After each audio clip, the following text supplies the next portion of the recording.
नमस्ते प्रणाम। हम आप सबके राइटर दुर्गेश विदर्दी और आज बहुत भाई लोग के कमेंट रहा हमारा हर वीडियो में कि भैया सैड सॉन्ग एगो ब्रांड सैड सॉन्ग लिख के ले आई जौन की बढ़िया मैटर होके। तो आप सब खातिर हम ब्रांड सैड सॉन्ग एगो लेके आयल बनी। तो अब आप सबके मुखड़ा सुनावे जा रहा बनी।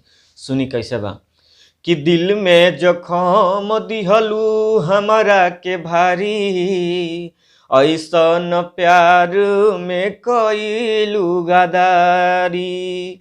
हो दिल में जखम दिहलू हमारा के भारी, ऐसन प्यार में कइलू गदारी।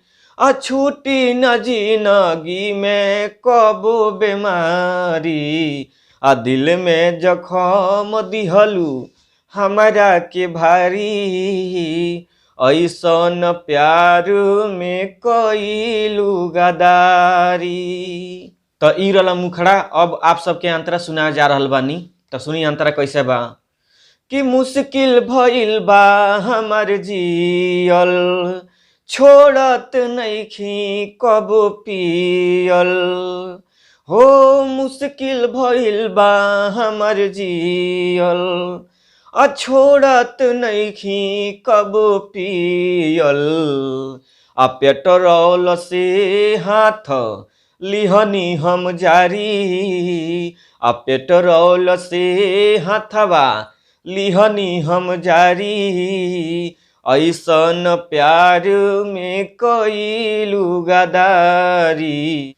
दिल में जखम दिहलू हमारा के भारी, ऐसन प्यार में कइलू गदारी।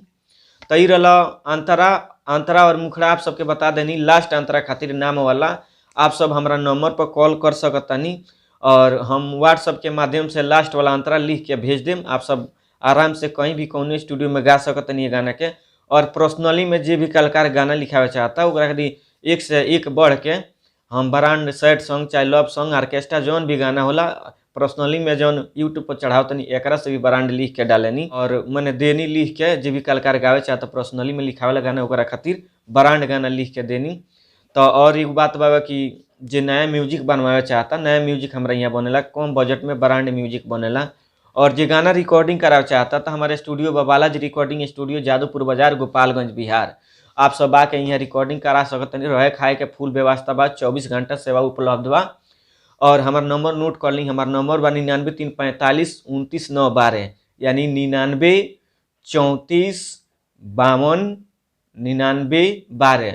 ये नंबर पर आप सब 24 घंटा में कबो कॉल कर सकतनी। हमरा से जौन भी काम होके आप सब करा सकतनी, गाना लिखा सकतनी, म्यूजिक बनवा सकतनी और गाना रिकॉर्डिंग भी करा सकतनी हमरा स्टूडियो के माध्यम से। तो इस चैनल के सब्सक्राइब करी, लाइक करी, कमेंट करी और दबा के शेयर करी। नमस्ते प्रणाम, जय मां सरस्वती जी।